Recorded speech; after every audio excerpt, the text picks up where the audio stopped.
ईश्वर केवल प्रेम से ही प्रभावित होते हैं। सामान्य मनुष्य केवल अपने मन से ही ईश्वर से प्रार्थना करता है, ना कि अपने हृदय की पूर्ण आतुरता के साथ। ऐसी प्रार्थनाएं भगवान का उत्तर लाने में अति असमर्थ हैं।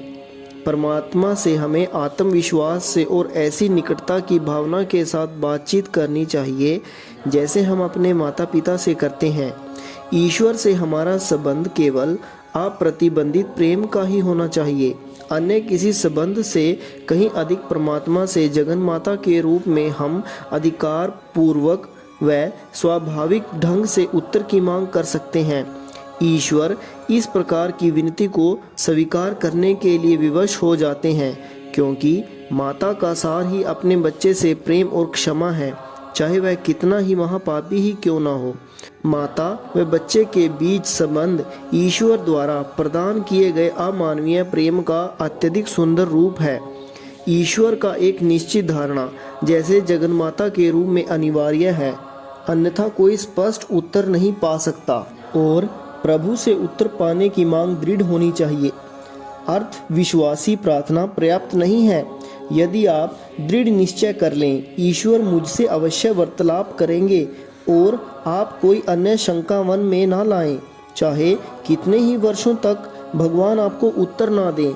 यदि आप उन पर पूर्ण विश्वास रहे रखेंगे तो एक दिन वो उत्तर अवश्य देंगे। मैंने योगी कथामृत में अनेक अवसरों में से कुछ का वर्णन किया है जिसमें मैंने ईश्वर से वार्तालाप किया है। ईश्वर की वाणी को सुनने का प्रथम अनुभव मुझे तब प्राप्त हुआ था जब मैं छोटा सा बालक था। एक दिवस प्रातःकाल अपने बिछौने पर बैठे हुए मैं गहन चिंतन में खो गया। बंद नेत्रों के अंधकार के पीछे क्या है, यह अनवेक्षी विचार बड़े वेग से मेरे मन में आया। तत्काल ही मेरी दृष्टि में प्रकाश की एक अपरिमित चमक प्रकट हुई। पर्वत गुफाओं में ध्यान मुद्रा में बैठे हुए संतों की दिव्य आकृतियां मेरे ललाट के भीतर विशाल ज्योति पट पर छोटे छोटे चलचित्रों के समान दृष्टिगोचर होने लगी।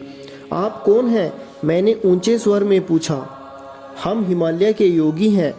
दिव्य आत्माओं के उत्तर का आनंद वर्णातीत था। मेरा हृदय आनंद पुलकित हो उठा। दिव्य दर्शन अदृश्य हो गया, किंतु वे रजत किरणें बढ़ते बढ़ते मंडलाकार रूप में अनंत की ओर प्रसारित होती चली गई। यह आश्चर्यजनक प्रकाश क्या है? मैंने पूछा। मैं ईश्वर हूँ, मैं प्रकाश हूँ। यह ध्वनि बादलों की गड़गड़ाहट के समान थी। जब मुझे यह प्रारंभिक अनुभव हुआ था, उस समय मेरी माँ और मेरी बड़ी बहन रोमा मेरे पास ही थी और उन्होंने भी इस दिव्य वाणी को सुना था। ईश्वर के उत्तर से मुझे इतनी प्रसन्नता हुई थी कि मैंने उसी क्षण तत्काल यह निश्चय कर लिया था कि तब तक ईश्वर की खोज करूंगा जब तक मैं उन्हें पूर्ण रूप में एकाकार ना हो जाऊं। अधिकांश लोग सोचते हैं कि बंद आंखों के पीछे केवल अंधकार ही होता है, परंतु जो आप आध्यात्मिक उन्नति प्राप्त करते हैं और अध्यात्म में स्थित दिव्य चक्षु का एकाग्रित होते हैं और मस्तिष्क में स्थित दिव्य चक्षु पर एकाचित होते हैं, तो आप अनुभव करेंगे कि आपकी अंतर्दृष्टि खुल गई है।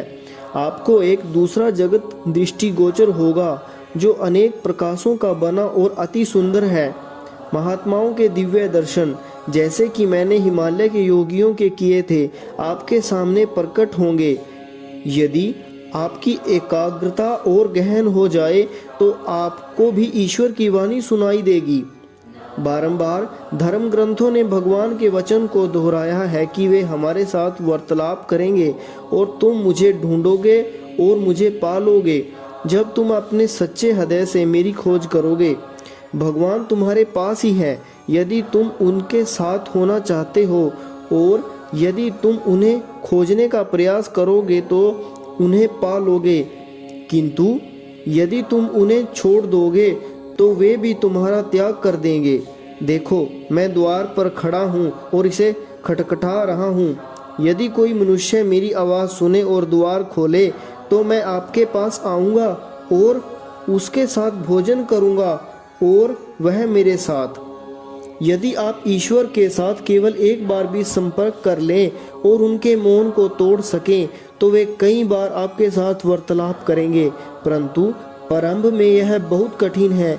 ईश्वर से परिचित होना सुगम नहीं है, क्योंकि वे आश्वस्त होना चाहते हैं कि आप वास्तव में उन्हें पाने की इच्छा रखते हैं। वे इस बात की परीक्षा लेते हैं कि भक्त केवल उन्हें ही चाहता है या किसी अन्य वस्तु को। वे आपके साथ तब तक बात नहीं करेंगे जब तक आप उन्हें इस बात का विश्वास नहीं दिलाते कि आपके हृदय में कोई अन्य इच्छा नहीं छिपी है।